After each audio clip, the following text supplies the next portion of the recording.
We're exploring the world that rose from their ashes, the Cenozoic Era, the Age of Mammals. After the Great Extinction event 66 million years ago, the world was a very different place.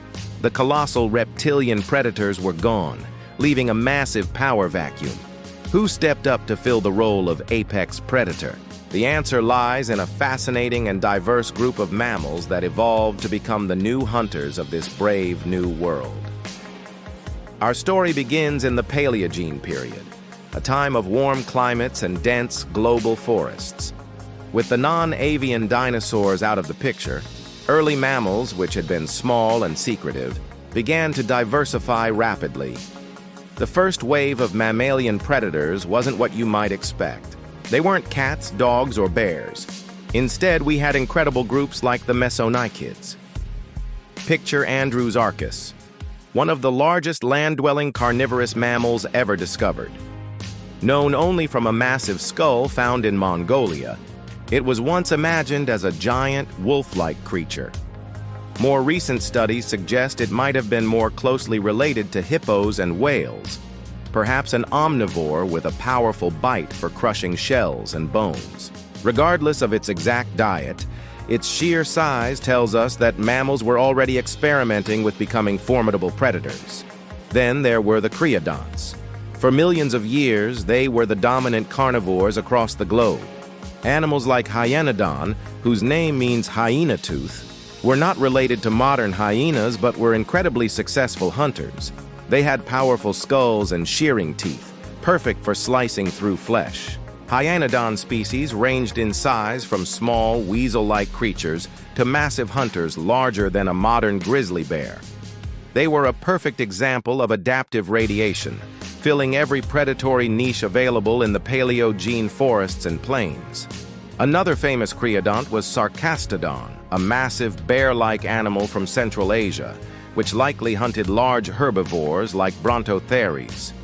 The creodonts ruled for a long time, but their specialized teeth, which couldn't be sharpened through wear, may have ultimately been their downfall as their prey evolved.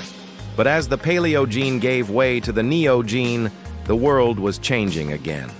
The climate began to cool and dry, and vast forests were replaced by open grasslands and savannas. This new environment required a new kind of hunter. The old guard, the creodonts, began to decline, and a new group rose to prominence, the carnivora. This is the group that includes all modern terrestrial carnivores: cats, dogs, bears, seals, and their relatives. Their key advantage? More versatile teeth, including carnassials that sharpened themselves with every bite, and more efficient, agile bodies built for running and endurance. In the open plains of the Miocene epoch, the bear dogs, or amphicyonids, became a dominant force. These were not a mix of bears and dogs, but a distinct family of their own.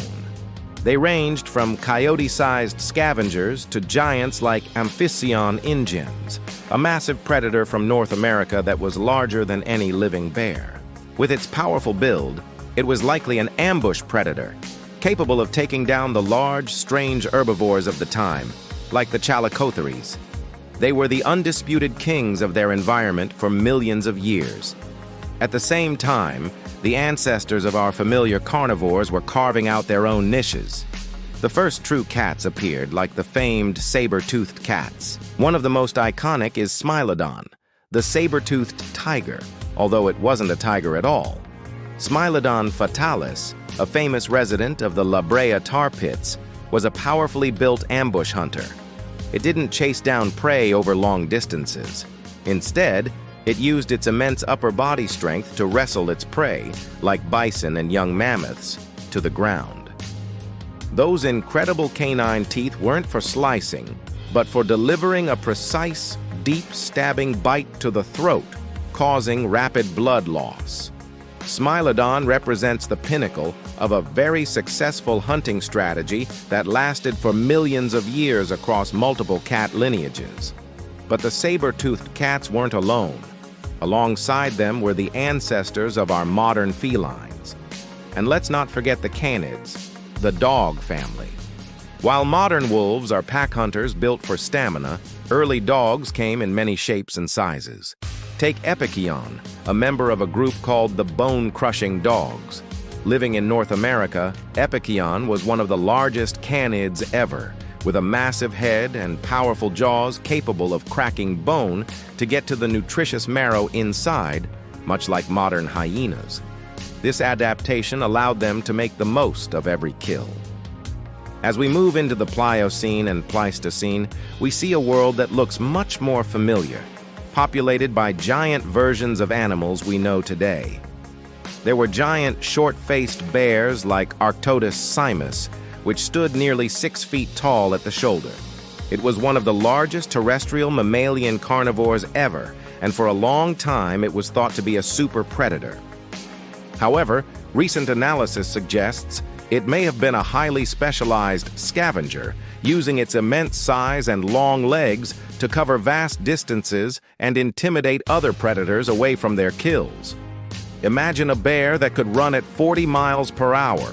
And of course, we had the dire wolf, Canis dirus. Made famous by pop culture, it wasn't a mythical beast, but a real competitor to saber-toothed cats and American lions in Pleistocene North America.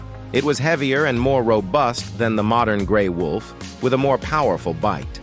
They likely hunted in packs, tackling the large megafauna of the Ice Age, like horses, camels, and bison. The thousands of dire wolf skeletons found in the La Brea tar pits suggest they hunted in large social groups and were perhaps less cautious than their modern relatives.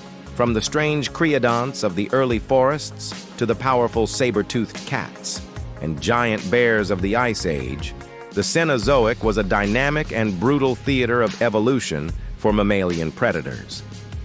The story of these carnivores is a story of adaptation, of teeth, bodies, and behaviors constantly evolving to meet the challenges of a changing world and ever more clever prey. They are the ancestors, cousins, and predecessors of the carnivores we know today, a testament to the incredible resilience and diversity of life that followed the age of dinosaurs.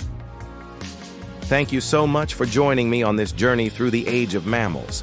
What was your favorite Cenozoic predator? Let me know down in the comments. If you enjoyed this video and want to learn more about the incredible history of life on Earth, please hit that like button and subscribe to the channel for more adventures into the deep past.